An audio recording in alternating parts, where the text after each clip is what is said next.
अद्यतनः विषयः।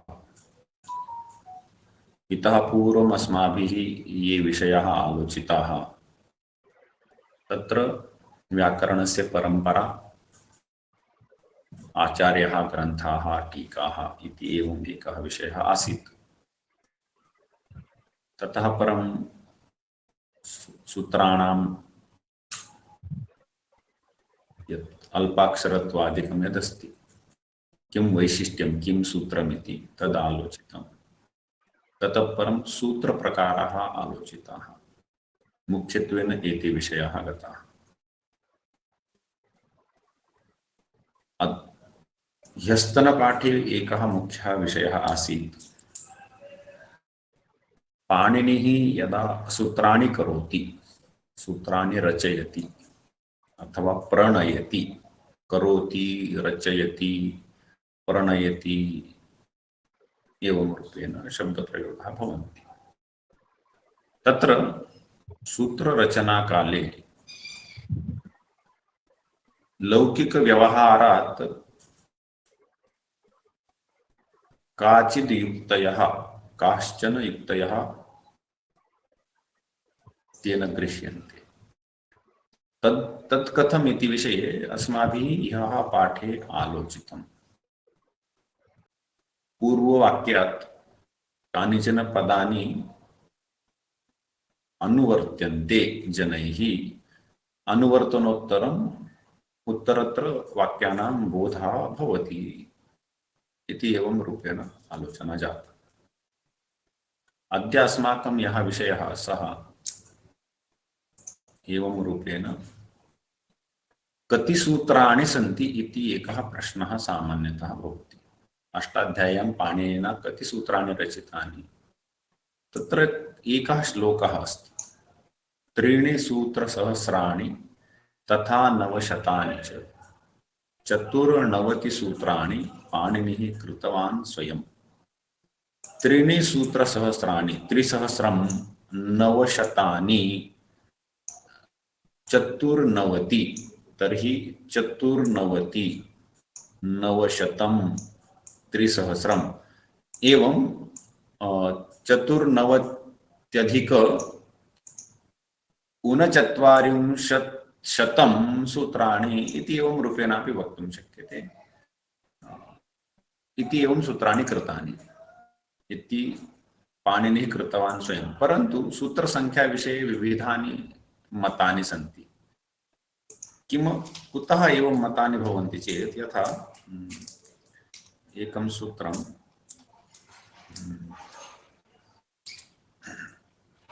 तत् इदं द्वितीया किञ्चित् बृहत् लिखामि। द्वितीया श्रितातीत इत्यादिकं सूत्रमस्ति अग्रे समासविधायकम्। अत्र योगविभागः इति एकः प्रकारः। योगविभागः, योगशब्दस्य अर्थः भवति सूत्रम्। अत्र सामान्यतः योगः इत्युक्तं चेत् सूत्रम् इति ग्राह्यं सामान्यतः। सूत्रस्य विभागः। तर्हि जनाः किं कुर्वन्ति, कदाचित् द्वितीया इति एकं सूत्रम् अस्तु, श्रितातीतपतितगतात्यस्तप्राप्तापन्नैः इति एकम् अपरं सूत्रम् अस्तु इति कदाचित् कुर्वन्ति। एवं रूपेण एकस्यैव सूत्रस्य सूत्रद्वयत्वेन परिणामः अपि क्वचित् क्वचित् भवति। इति कारणेन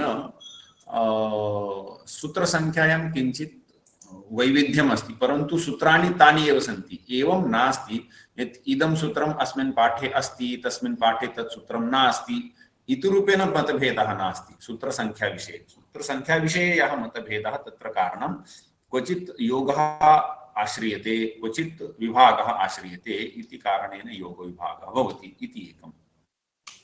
अपरञ्च पाणिनिना यदा सूत्राणि लिखितानि तदा कथं लिखितानि, तर्हि प्रथमं सूत्रं यथा एवमस्ति, वृद्धिरादैश् आदेन् गुणः इको गुणवृद्धि इति एवं रूपेण सूत्राणि सन्ति। परन्तु पाणिनिः एवं रूपेण न लिखितवान्। एवम् अत्र संख्याः भवन्तु इति न कृतवान्, एवं रूपेण न कृतवान्। किं तर्हि कृतं पाणिनिना? पाणिनिना किं कृतं? यत् संख्यादिकं तु नास्ति, त्यज्यतां संख्यादिकं। वृद्धिरादैजदेङ्गुण, अत्र वृद्धिरादैज चकार अकारयोः मेलनं कृत्वा वृद्धिरादैजदेङ्गुण अस्य लोपः भवेत् सन्धौ कृते। वृद्धिरादैजदेङ्गुण इको गुण वृद्धि न धातु लोप आर्ध धातु के किमिति संहिता इति उच्यते। संहितां कृत्वा अथवा संधिं कृत्वा पाणिनिना सूत्राणि रचितानि सन्ति। तस्मात् विद्वांसः विचिन्त्य विचिन्त्य अत्र सन्धिच्छेदं कृतवन्तः। किम् अत्र सूत्रं समाप्तं वृद्धि इति सूत्रं समाप्तं वा अथवा वृद्धिरादैज अत्र सूत्रं समाप्तं, किं जातं, नूतनं सूत्रं कुतः आरब्धम् इति विषये क्वचित् क्वचित् विद्वत्सु मतभेदाः जाताः। तस्मात् सूत्रसङ्ख्यायां किञ्चित् पार्थक्यम् आगतमस्ति, अन्यत् कारणं नास्ति। सामान्यतः इदं बोद्धव्यं। तर्हि इदं तु एकं यत् पाणिनिः संहितां कृत्वा संहितापाठं लिखितवान्, न तु एकैकशः सूत्रं भिन्नं भिन्नं क्रमं दत्त्वा लिखितवान्। एवं नास्ति। क्रमरूपेण क्रमिकसङ्ख्यायाः तत्र उल्लेखं कृत्वा न लिखितवान्, संहितां कृत्वा लिखितवान्। तस्मात् सूत्रस्य कियत् दूरं सूत्रमस्ति इति विषये किञ्चित् मतभेदवशात् एवं रूपेण सूत्रसङ्ख्यायां किञ्चित् पार्थक्यं भवति। एवञ्च अत्र यथा पाणिनिः कृतवान् स्वयम् इति उक्तमस्ति, एतानि सूत्राणि पाणिनिना कृतानि, परन्तु वयं जानीमः 14 सूत्राणि तु पाणिनिना लब्धानि सन्ति, न वा? एवं। तस्मात् 14 सूत्राणि तु पाणिनिना न कृतानि, तानि महेश्वरात् लब्धानि। तस्मात् तद्विषये तत् अयि उण् इति एतानि सूत्राणि सन्ति, 14 सूत्राणि सन्ति, तानि अपि योजनीयानि भवेयुः इति रूपेण सूत्रसङ्ख्याविषये मतभेदाः किञ्चित् भवतु। वयमिदं जानीमः अष्टाध्याय्यां 4 अध्यायाः सन्ति। प्रथमाध्यायः, द्वितीयाध्यायः, तृतीयाध्यायः, चतुर्थाध्यायश्च इति 4 अध्यायाः सन्ति। क्षम्यताम्, 8 अध्यायाः सन्ति। प्रथमः, द्वितीयः, तृतीयः, चतुर्थः, पञ्चमः, षष्ठः, सप्तमः, अष्टमः। अत्र एते 8 अध्यायाः अत्र लिखितमस्ति अध्यायः। एकस्मिन् अध्याये 4 पादाः सन्ति। प्रथमः पादः, द्वितीयः पादः, तृतीयः पादः, चतुर्थः पादः। तर्हि कस्मिन् पादे कति सूत्राणि सन्ति इति विषये अत्र किञ्चित् प्रदर्शनं कृतमस्ति। सामान्यतः साधारणज्ञानार्थम् इदं कण्ठस्थं नास्ति चेत् चिन्ता नास्ति, परन्तु एवं रूपेण वर्तते। अस्मिन् पादे एतावन्ति सूत्राणि सन्ति, अस्मिन् पादे ततः न्यूनानि, अत्र अधिकानि, क्वचित् तु सर्वाधिकसूत्राणि कुत्र सन्ति, मन्ये अत्र सन्ति। एवं किल? तर्हि अत्र एतावन्ति सूत्राणि सन्ति। यदि एतेषां योगं कुर्मः तर्हि एतावत् भवति। यथा पश्यन्तु, अत्र कति सूत्राणि सन्ति? अष्टमाध्याये अत्र कश्चित् प्रमादः वर्तते, योगे प्रमादः अस्ति, अत्रापि योगे प्रमादः वर्तते, तस्मात् तन्न द्रष्टव्यम्। अत्र यथा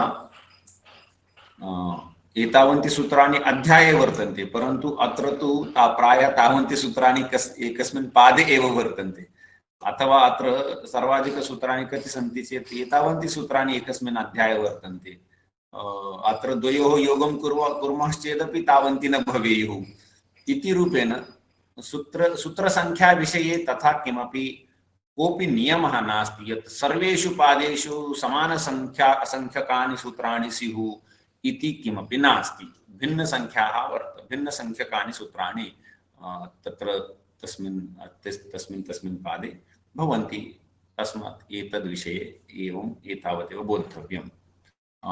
केषाञ्चित् मते एतावन्ति सूत्राणि सन्ति, एतावन्ति महेश्वरात् लब्धानि, तस्मात् एवं संख्या भवति इत्यपि केचित् वदन्ति। एवं रूपेण सूत्रसङ्ख्याविषये। अधुना सूत्रसङ्ख्यायाः अर्थः सामान्यतः वयं यदि कुत्रचित् सूत्रं पुस्तके केनचित् उल्लिखितं तर्हि तत् पुरस्तात् एवं संख्या लिखिता भवति। तर्हि इत्थं लिखितं चेत् किं बोद्धव्यम् इति प्रश्नः आयाति। तस्मात् अत्र किमस्ति, यदि इमां संख्यां गृह्णीमः तर्हि अनेन अध्यायः बोद्धव्यः, प्रथमाध्यायः, द्वितीयाध्यायः, तृतीयाध्यायः। अनया संख्यया किं बोद्धव्यं चेत् पादः बोद्धव्यः, या अन्तिमसंख्या किं बोधयति, सूत्रसंख्यां, सूत्रक्रमसंख्यां, सूत्रक्रमिकसंख्या एवं बोधयति। तर्हि तृतीयाध्याये द्वितीयपादे पंचपञ्चाशत्तमं सूत्रम् इदम् इति बोद्धव्यम्, अथवा पंचपञ्चाशं सूत्रम् इति इदम् एवं रूपेण बोद्धव्यम्। तृतीयाध्याये द्वितीयपादे एतत् संख्याकम् इदं सूत्रम् एवं रूपेण अस्य बोधः कर्तव्यः। तत्र तत्र कस्यापि सूत्रस्य एवं प्रदर्शनं कृतं चेत् अस्याः संख्यायाः एवं बोधः भवति। अग्रे अपरं विषयं स्वीकुर्मः।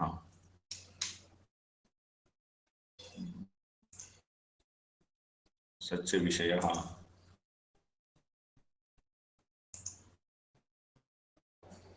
सूत्रसंख्या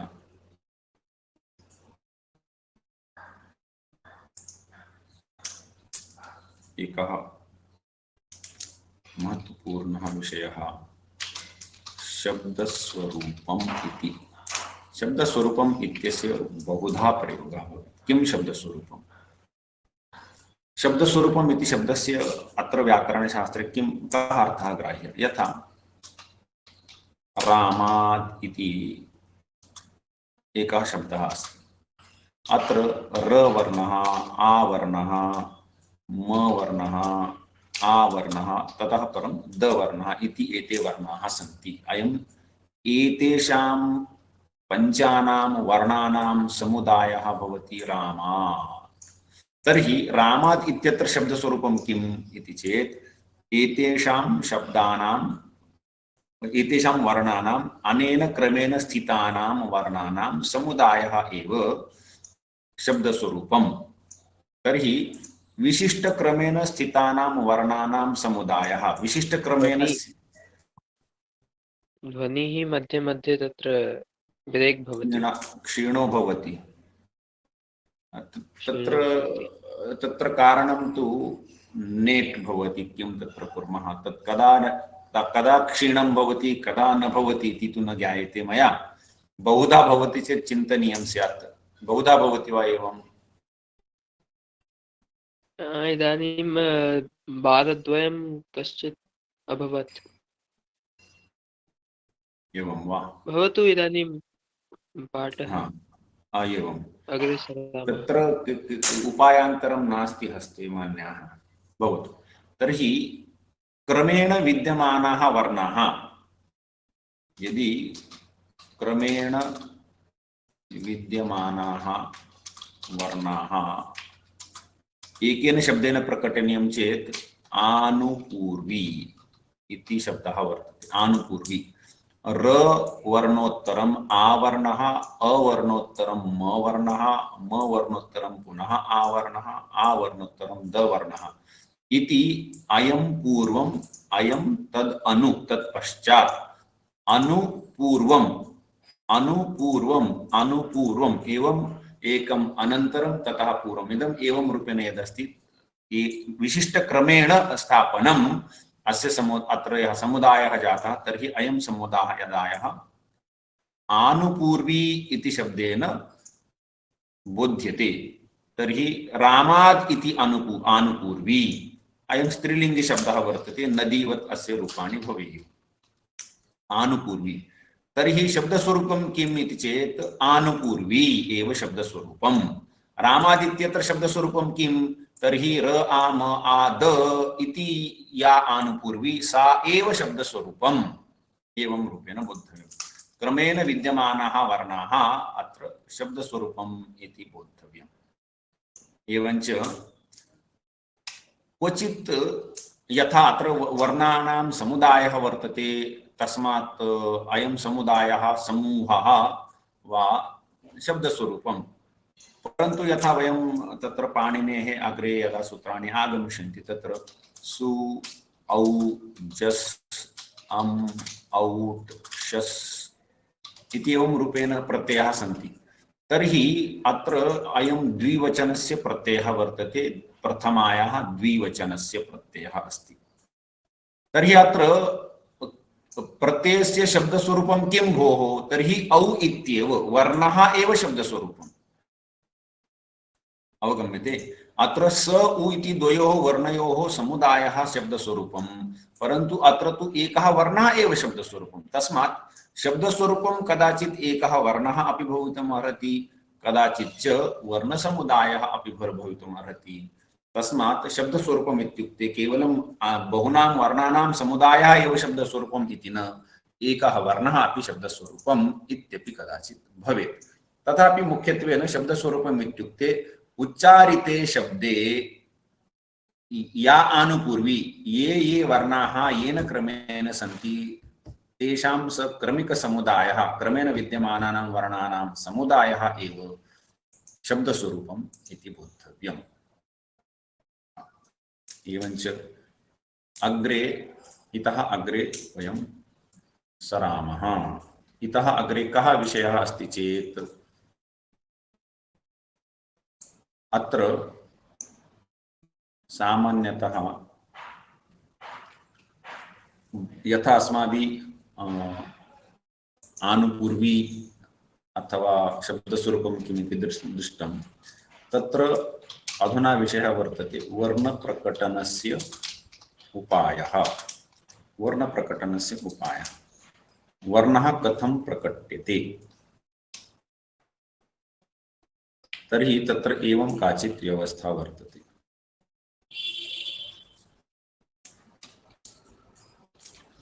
वार्तिकद्वयमस्ति, इदमेकं वार्तिकम्, इदम् अपरं वार्तिकम्। वर्णात्कारः रादिफः इति वार्तिकमस्ति। वयं पूर्वमपि ज्ञातवन्तः यत् वार्तिकं कात्यायनेन रचितम् अथवा वार्तिकानि कात्यायनेन अथवा वररुचिना रचितानि इति वयं पूर्वं ज्ञातवन्तः। तस्मात् किं वार्तिकम् इति अत्र बोद्धुं शक्यते। वर्णात्कारः मया बहुत्र एवं कर्तव्यम् आपतति कार्यं यत् अवर्णः बोद्धव्यमस्ति। अवर्णः केवलम् अ इत्येव वर्णः बोद्धव्यः अस्ति। तदा अवर्णः इति व्यवस्था अस्ति इति तु अस्ति। अवर्णः, कवर्णः, पवर्णः इति एवं रूपेण यदा अहं वदामि तदा स वर्णः मया बोध्यते, जनाश्च अवगच्छन्ति, चिन्ता नास्ति। परन्तु अत्र काचित् व्यवस्था वर्तते। यः वर्णः बोद्धव्यः तस्मात् परं कार प्रत्ययः योजनीयः, वर्णात्कारः। तर्हि अकार इति रूपेण एवञ्च अयं शब्दः पुल्लिङ्गे भवति। अकारः, पकारः। अधुना अत्र पकारः यदा उक्तं तत्र एवम् अपि किञ्चित् अवधेयम् अस्ति। तत्रापि प अकार इति अस्ति। अकारं विना प तु न भवति, तस्मात् प अकार इति अस्ति। तर्हि पकार यदा वदामः तर्हि अयम् अकारः अत्र ग्राह्यः नास्ति, केवलम् उच्चारणसौकर्याय एव आनीतः वर्तते। अकारं विना यदि अकारः न स्यात् तत्र तर्हि एवं समस्या भवेत्। कारः कथम् अस्य उच्चारणं कर्तव्यं, कः वर्णः बोधितः इति समस्या भवेत्। तस्मात् उच्चारणसौकर्यार्थं किं कृतं, प अ इति कृतं, द्वयोः योगः कृतः, पकार इति रूपेण कृतं, पकारः। तर्हि पकार इत्यस्य अर्थः केवलं प इति व्यञ्जनम् एव, न तु प अ इति। प अ इति न, केवलं पकार इति व्यञ्जनं, हलन्तं यत् चिह्नं दत्तमस्ति तेन तत् समग्रं व्यञ्जनं बोध्यते, तदेव इति बोद्धव्यम्। एवं रूपेण वर्णात्कारः इति व्यवस्था वर्तते वर्णबोधने। परन्तु सर्वदा वर्णात्कारः इत्येव कारयोजनेनैव भवेत् इति न। यदुक्तम् अवर्णः पवर्णः कवर्णः इति रूपेण अपि व्यवहारः भवितुमर्हति, सोऽपि उपायः वर्तते। परन्तु पाणिनिः सर्वदैव अकार पकार मकार इत्येव करोति इति न।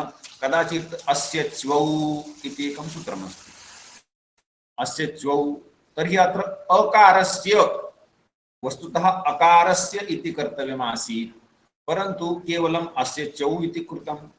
तर्हि कारप्रत्ययः अनिवार्यतया योज्यते इत्यपि नास्ति, केवलम् अस्य इति उक्तमस्ति। तस्मात् एवं रूपेण अत्र अयं विषयः बोद्धुं शक्यः। एवञ्च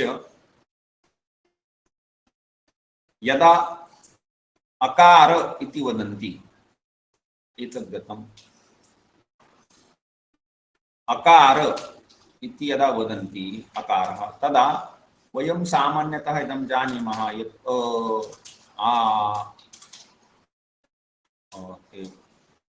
प्लुतः इति त्रयः वर्णाः सन्ति। अस्यापि पुनः षट् भेदाः सन्ति, अस्यापि षट् भेदाः सन्ति, अस्यापि षट् भेदाः सन्ति। तर्हि आहत्य प्रायः 18 भेदाः एकस्य अवर्णस्य भवन्ति। तर्हि अकार इति यदा कश्चित् वदति तदा किं केवलं ह्रस्वः एव अकारः बोद्धव्यः उत दीर्घोऽपि बोद्धव्यः उत 18 अकारभेदाः बोद्धव्याः? तर्हि अकार इति यदा उच्यते तदा सर्वेपि भेदाः ग्राह्याः इति व्यवस्था वर्तते। तदा सर्वेपि भेदाः ग्राह्याः। यदि केवलं ह्रस्वः एव बोद्धव्यः तर्हि तत्र अपरा काचित् व्यवस्था पाणिनिना कृता अस्ति। तदर्थं किमपि सूत्रमपि अग्रे आगमिष्यति, काचित् व्यवस्था अस्ति, तत् यदा सूत्रं येन क्रमेण आगमिष्यति तदा तथा भवति। कदाचित् पाणिनिः किं करोति, एकार ऐकारयोः बोधः कर्तव्यः। एतयोः उच्चारणस्थानं तालु इति अस्ति इति बोद्धव्यं। तर्हि ए ऐ अनयोः तर्हि द्वयोः सन्धिं कुर्मः चेत् कः सन्धिः स्यात्? तर्हि तत्र प्रश्नः उत्पद्यते। अत्र अय ऐ इति सन्धिः स्यात्, तर्हि तयोः मेलनं कृतं चेत् अयै इति भवेत्। अस्य रूपं कर्तव्यं स्यात् अयैः तालु, अथवा अनयोः इति कर्तव्यं भवेत्। तदा किमत्र अभीष्टमस्ति भवता इति बोद्धुं न शक्यते। तस्मात् पाणिनिः किं करोति, तत् काठिन्यवारणाय अथवा क्लेशवारणाय पाणिनिना कश्चित् उपायः अवलम्बितः। इदं बोद्धव्यं चेत् सः किं करोति, एकारात् परं तकारं योजयति, अस्मात् परमपि एकं तकारं योजयति। एवं रूपेण एत् ऐ इति करोति। तदा अत्र सन्धिनियमेन पूर्वतकारस्य दकारः भवति, तेन एदैत् इति शब्दः भवति। अधुना एदैतोः कण्ठतालु इति सः यत्किमपि उच्चारणस्थानमस्ति तद्बोधयतु, एदैतोः कण्ठतालु। तर्हि अधुना अत्र वर्णबोधने किं कृतम्, एत् ऐत् इति तकारयोजनेनापि तकारप्रश्लेषेण इदं साधितमस्ति इति एवं रूपेण अपि उपायाः पाणिनिना क्वचित् कृताः सन्ति इत्यपि अत्र बोद्धव्यम्। अन्यच्च रादीफः इति एकं वार्तिकमस्ति, एतद्विषये अधुना र इति वर्णः अस्ति। अयं बोद्धव्यः चेत् र वर्णः इति एका व्यवस्था अस्ति, रकारः इति अपरा व्यवस्था अस्ति। परन्तु विद्वत्सु रकार इत्यस्य प्रयोगः न आद्रियते, प्रायः न क्रियते, रकार इति न वदन्ति। तर्हि किं, र वर्णात् परं र इफ इति यदि क्रियते तर्हि किम् आयाति, रेफ इति सन्धिः कृतश्चेत् रेफ इति शब्दः निष्पद्यते। तर्हि रेफः, र वर्णात् परम् इफ इति प्रत्ययः योज्यते चेत् रेफः, तर्हि अयमपि पुल्लिङ्गे भवति। रेफः इति एवं व्यवहारः कर्तव्यः। रादीफः इति वार्तिकमस्ति, तर्हि रकारः इति सामान्यतः न वक्तव्यं, रेफः इति वक्तव्यम्। अत्रापि किञ्चित् विरम्यतां क्षणम्।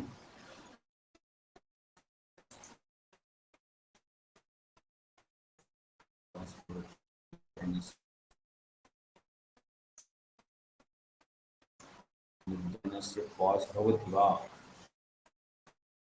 नास्ति, साक्षात् विराममेव पृच्छति। तिष्ठन्तु किञ्चित्।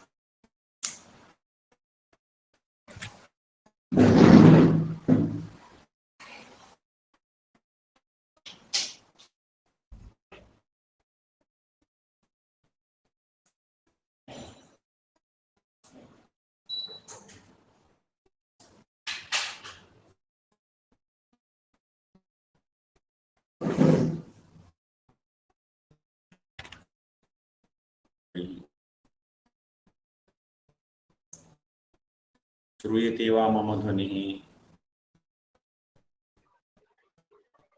आम् श्रूयते। बाह्यः कश्चित् महान् शब्दः आगच्छति स्म, तस्मात् द्वारं पिहितं भवति। अत्र प्रादीपः इति अस्ति। रवर्णस्य विविधरूपेण प्रकटनम् अस्माकं पुरस्तात् भवति। रवर्णस्य विविधरूपेण प्रकटनं कथं भवति अथवा पुरस्तात् आयाति। यथा रमा इति शब्दः वर्तते, तर्हि अत्र र वर्णोत्तरम् अवर्णः अस्ति इति वयं जानीमः। तदा अत्र अयं रेफः वा रकारः वा रवर्णः वा किं वक्तव्यम् इति एकं स्थलं। द्वितीयं स्थलं भवति कर्ण इति। अत्र र इति वर्णः अस्ति। कथम् अस्ति सः? र क इति वर्णात् अनन्तरम् अवर्णः वर्तते, ततः परं र इति अस्ति, ततः परं न इति अस्ति, ततः परं न इति अस्ति, ततः परम् अकारः वर्तते इति अस्ति। अत्र अयं र इति अक्षरम् अस्ति। इदं अत्रापि तथैव कुर्मः, बोधसौकर्याय क्रियते भवति। तृतीयं स्थलं भवति भद्र। अत्रापि भ अ द र अ इति स्थितिः वर्तते। अत्रापि इदमस्ति। अधुना अत्र रमा इत्यत्र स्पष्टं र इति आकारः लिखितः अस्ति। सामान्यः यः आकारः, वर्णस्य आकारः, सः अत्र लिखितोऽस्ति। अत्र तु स आकारः नास्ति, केवलम् उपरि एकं चिह्नम् अस्ति। अत्रापि भद्र इत्यत्र अयं प्रसिद्धः आकारः वर्णस्य सः नास्ति, एवं रूपेण लिखितमस्ति। तर्हि यथा अत्र वयं वदामः अत्र र वर्णः वर्तते, अयं रेफः अस्ति अथवा रकारः अस्ति। तर्हि अत्र कः अस्ति? अयमपि रेफः एव, अयमपि र वर्णः एव, अयमपि र वर्णः एव। केवलं लेखनसौकर्यार्थं कदाचित् इदं चिह्नं व्यवह्रियते, कदाचित् ईदृशं चिह्नम्, उपरि किञ्चित् चिह्नं, कदाचित् अधः काचित् रेखा इति रूपेण प्रकटनं क्रियते। परन्तु चिह्नं यद्वा भवतु, सर्वत्र अयमेव वर्णः अस्ति, तत्र कोऽपि भेदः नास्ति। तस्मात् सर्वत्र र वर्णः वर्तते अथवा रकारः वर्तते अथवा रेफः वर्तते, तस्मात् सर्वत्र रेफः अस्ति इत्येव वक्तव्यम्। कासुचित् भाषासु अत्र उपरि यत् चिह्नम् अस्ति तदा रेफ इति वदन्ति, अधः यत् चिह्नम् अस्ति तदा रफला इत्यादिकं किमपि वदन्ति। रेफ रफला, अत्र र वर्णः, अत्र रेफः, अत्र रफला इति विविधप्रयोगाः, भिन्नासु भाषासु भिन्नाः प्रयोगाः स्युः। परन्तु संस्कृतभाषायाम् एवं रूपेण किमपि नास्ति। अयमपि रवर्णः, अयमपि रवर्णः, अयमपि रवर्णः। केवलं लेखनसौकर्याय लेखनकाले कदाचित् इदं चिह्नं, कदाचित् इदं चिह्नं, कदाचित् इदं चिह्नम् इति चिह्ने भेदः वर्तते। चिह्ने भेदस्तु न वर्णे भेदः, वर्णस्तु स एव वर्तते, चिह्ने भेदः न वर्णभेदः इति अवधेयम्। इति एकः अत्र विषयः अस्ति। सर्वत्र रेफः एव अस्ति। अयमपि रेफः, अयमपि रेफः, अयमपि रेफः, त्रिषु स्थानेषु रेफः एव अस्ति इति बोद्धव्यम्। तत्र मराठी भाषायाम् इदमेकम् आयाति।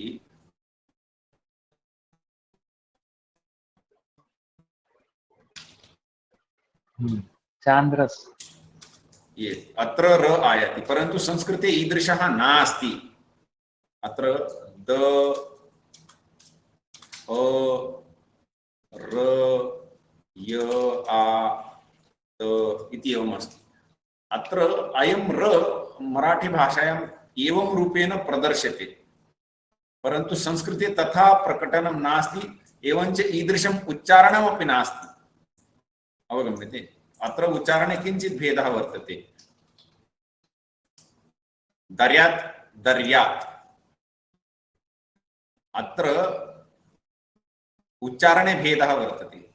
दर्यात् दर्यात्, ईदृशं लेखनम् उच्चारणं च संस्कृते नास्ति इति अत्र अहं विवक्ष्यामि। भवतु, परन्तु अयं किञ्चित् भिन्नः विषयः। अस्माकं तु वर्णप्रकटने, अर्थात् अत्रापि वर्णप्रकटनमेव अस्ति। ईदृशः वर्णः अत्र एवं चिह्नेन प्रकटितः, तस्य उच्चारणम् एवं क्रियते, परन्तु तत् संस्कृते नास्ति इति अत्र बोद्धव्यं। भवतु, तर्हि अयं वर्णप्रकटनस्य यः विषयः सः अधुना गतः। अधुना अस्माभिः अग्रे यः विषयः द्रष्टव्यः अस्ति सः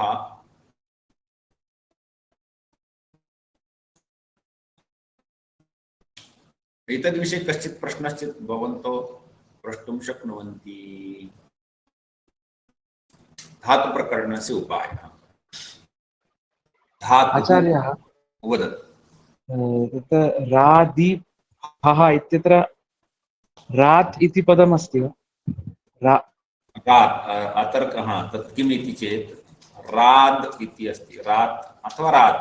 तर्हि र इत्यस्मात् परम् ईफः योजनीयः इति। यथा अस्मात् परम् इदं योजनीयं चेत् तद् अस्माभिः नश्च इति कृतं किल, नः च धुट् भवति इति। तर्हि नकारात् पूर्वं परं वा, तर्हि तत्र निर्णयार्थं परिभाषा आवश्यकी भवति, परन्तु अत्र परिभाषा न।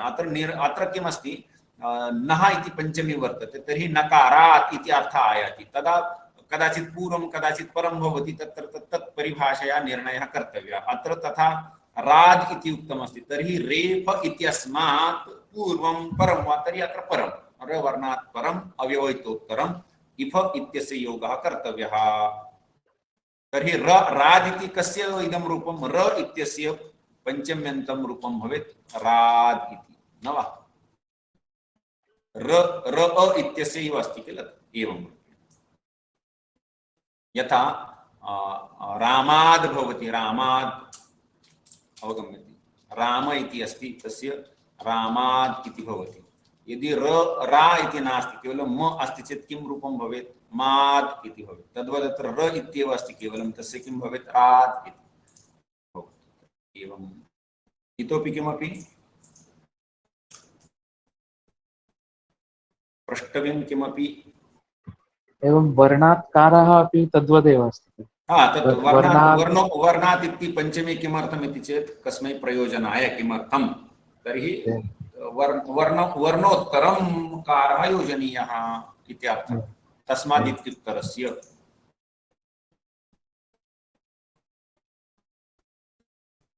अस्तु, तर्हि अग्रे सरामः। हरि ओम्। किमपि प्रष्टव्यमस्ति, अन्यथा अग्रे सरामः? आम्, अग्रे सरामः। एवं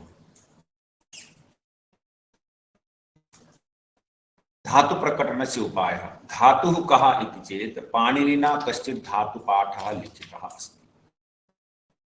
एकः, यथा पाणिनिना सूत्रपाठः लिखितः, सूत्राणि धातुपाठः, तद्वत् एकः गणपाठः,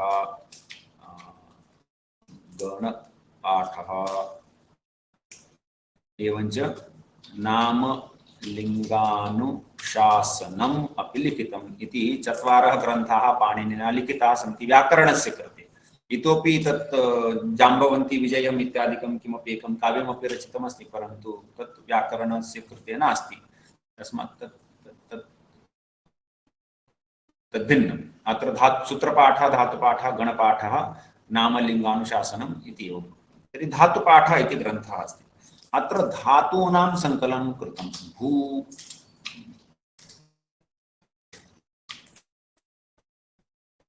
भू एध इति एवं रूपेण धातवः सन्ति, तेन लिखिताः सन्ति। तत्र अपि सामान्यतः सम्प्रति धातुपाठे भू सत्तायाम् एध वृद्धौ इति रूपेण लिखितं भवति, परन्तु पाणिनिना एते अर्थाः पाणिनिना न लिखिताः। उत्तरवर्तिभिः आचार्यैः एते अर्थाः लिखिताः सन्ति, पाणिनिना केवलम् एतद् लिखितमस्ति। तत्रापि क्वचित् क्वचित् अत्र स्वरितम्, उदात्तम्, अनुदात्तम् इति चिह्नानि दत्तानि सन्ति इत्यपि अस्ति। परस्मैभाषः, आत्मनेभाषः इति एवं कृत्वा एवञ्च चिह्नानि तत्र दत्तानि सन्ति। तानि चिह्नानि अत्र किञ्चित् टङ्कनकौष्ठम् अस्ति, तस्मात् तत् टङ्कनं न करोमि, परन्तु तानि चिह्नानि अत्र भवन्ति। तत् चिह्नसहितं अनुदात्तचिह्नं, स्वरितचिह्नम् इति चिह्नद्वयं पाणिनिः योजयति। तानि चिह्नानि योजयित्वा धातुपाठः रचितः। क्वचित् तु इतोपि अधिकवर्णाः योज्यन्ते। डुक्रै करणे डुक्रै इति धातुः वर्तते। अत्र कृ इत्येव धातुः वर्तते। डु ञकार यकारः इत्यादिकं सर्वं प्रकटनसौकर्याय अथवा कस्मैचित् प्रयोजनाय आनीतम् अस्ति।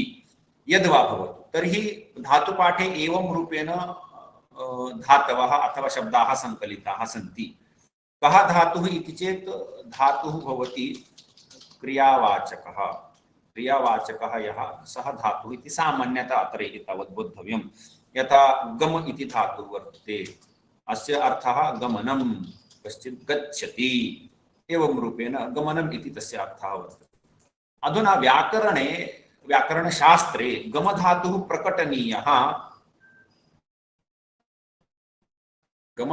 प्रकटनीयः चेत् के उपायाः सन्ति? साक्षात् गम इत्येव उच्यतां। तत्र गम इत्यस्य गम गमौ गमाः अथवा गमं गमौ गमान् इति कुर्वन्तु। यथा मरुत् शब्दः वर्तते, तद्वद् रूपाणि भवेयुः, अवश्यं भवेयुः। तथा कदाचित् क्रियते अपि। तथापि बोधसौकर्याय इतोपि कश्चित् उपायः वर्तते, यः कृतः। तत्र एकं वार्तिकमस्ति। टिप्पौ धातुनिर्देशे, टिप्पौ धातुनिर्देशे इति एकं वार्तिकमस्ति। किम् इदं? धातुः प्रकटनीयः चेत् इक् इत्यस्य अर्थः इ, ऐ, उण्, ऋलुक् एवमस्ति किल? तर्हि इक् प्रत्याहारे स्थितः वर्णः इ, उ, ऋ। तत्र लकारस्य लेखनं किञ्चित् क्लिष्टमस्ति, तस्मात् एवं लिखामि। अन्यथा वस्तुतः स लृ वर्णः आनेतव्यः चेत् इत्थं किञ्चित् कर्तव्यं। पश्यन्तु भवन्तः, वास्तविकः लृ वर्णः कः इति चेत्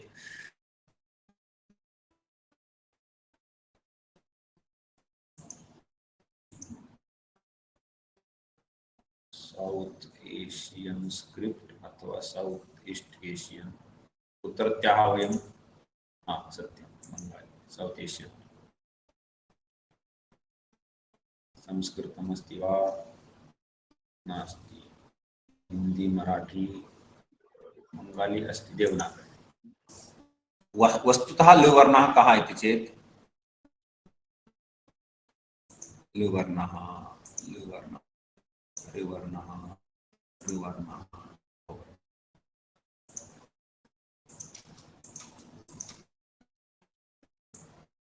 पश्यन्तु,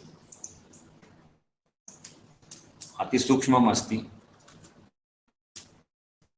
अयमस्ति ल इति वर्णः, अयं तु ल नास्ति। अयं कः वर्तते?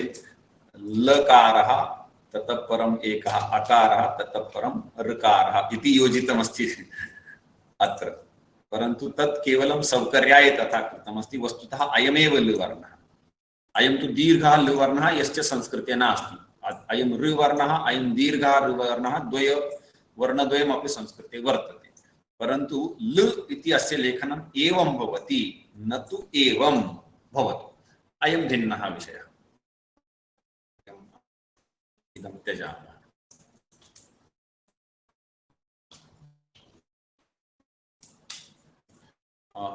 इक् इति प्रत्याहारे कः प्रत्याहारः इति अग्रे विषयः अस्ति, तस्मात् अधुना तद्विषये तथा चिन्ता न कार्या। इक् ईवु ऋलु इति एतेषु कश्चित् वर्णः योजनीयः। तर्हि गम धातु प्रकटनार्थं किं कर्तव्यं? गम इति धातुः वर्तते, तत्र इकारस्य योगः कर्तव्यः। तदा किं फलं भवति? गमि इति शब्दः भवति। गमि इति इकारान्तः भवति। बृहत् जातम्, इकारान्तः भवति। एवञ्च इदमपि बोद्धव्यम्, अयं पुंलिङ्गः भवति। अयं शब्दः कीदृशः? पुल्लिङ्गः अस्ति। किमर्थम् एवं वदामि? यत् अग्रे गमि शब्दस्य रूपाणि कथं भवेयुः? यथा क्वचित् गमेरिट् इति किमपि मन्ये सूत्रम् अस्ति। गमेरिट् अथवा किं तदेकं सूत्रमस्ति, एतदर्थम् एकं सूत्रमस्ति धातु प्रकटनार्थं। मिदेर्गुणः इति एकं सूत्रम्। मिदेर्गुणः इति एकं सूत्रम्।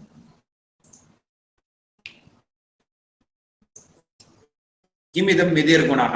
तर्हि अत्र मिदेः गुणः इति एवं सन्धिच्छेदः भवति। इदं मिदेः इति किं? तर्हि मिदेः इति मिदि इत्यस्य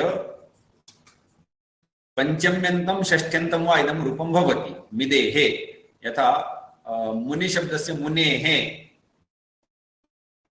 एवं भवति किल? मुनेः मुनेः पंचम्यन्तं षष्ठ्यन्तम् इति इदं रूपं भवति। तर्हि अस्य रूपाणि, परन्तु यदि मिदि शब्दः नपुंसकलिङ्गे स्यात् तर्हि अस्य मिदिनः इति रूपं भवेत्। मिदिनः, न तु मिदेः। मिदेः इति रूपं जातं, तर्हि किं बोद्धव्यम्? अयं शब्दः पुल्लिङ्गे वर्तते। तदर्थम् इदम् उच्यते यत् अयं शब्दः पुल्लिङ्गः वर्तते। गमेः एवं रूपेण तत्र व्यवहारः इति इक् विषये किञ्चित् उक्तम्।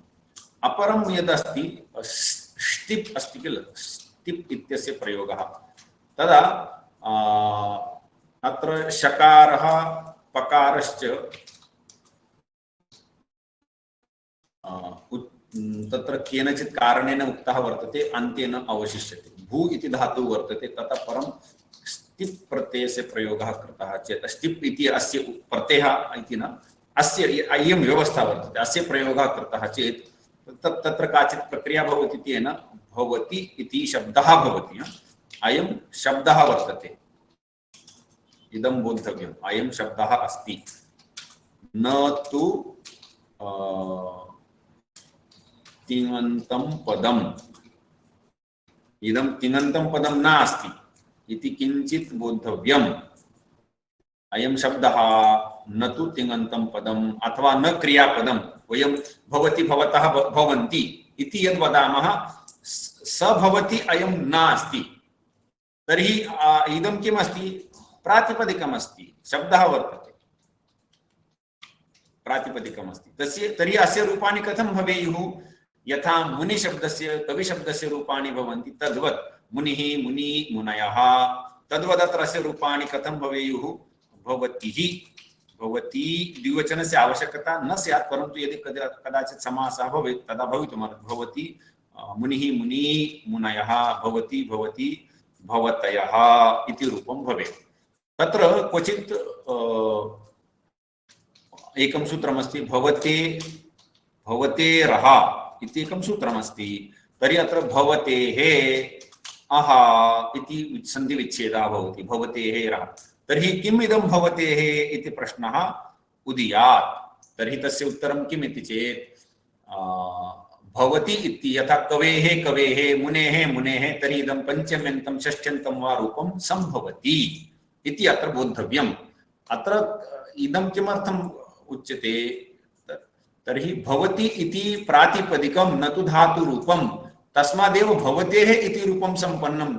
यदि भवति इति तिङन्तं स्यात् भवति भवति भवतः भवन्ति भवति भवतः भवन्ति इत्यत्र यद् भवति रूपं तस्य पुनः रूपाणि न भवन्ति, तदेव अन्तिमं रूपं, तस्य पुनः रूपाणि न भवन्ति। परन्तु अत्र यद् भवति इति अयं शब्दः वर्तते तस्य रूपाणि भवन्ति इति अत्र अवधेयम्, रूपाणि भवन्ति।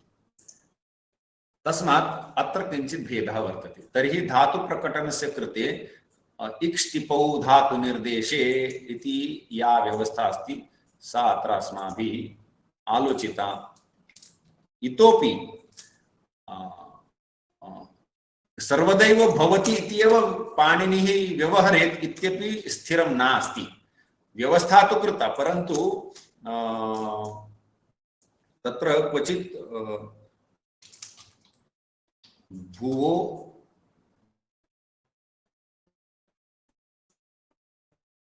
किं तत् सूत्रं लुङ् लिटोः इति एकं रूपं सूत्रं तावत् न स्मरामि। किं तत् सूत्रं भूधातोः विषये अधुना तावत् न स्मरामि, भवतु यदा तत् स्मरणं भवेत् तदा वदिष्यामि।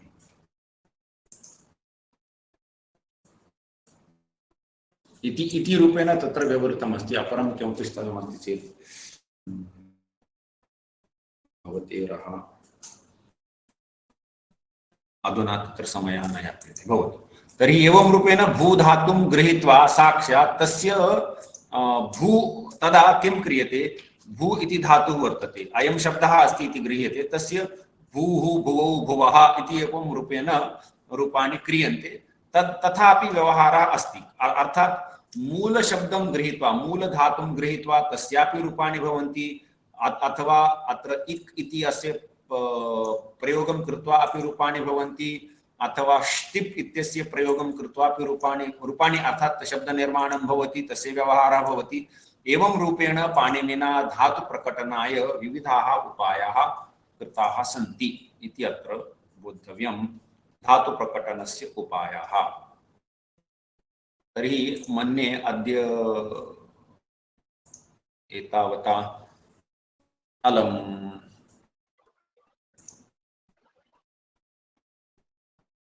वदन्तु, कश्चित् प्रश्नः यदि अस्ति, किमपि प्रष्टव्यम्।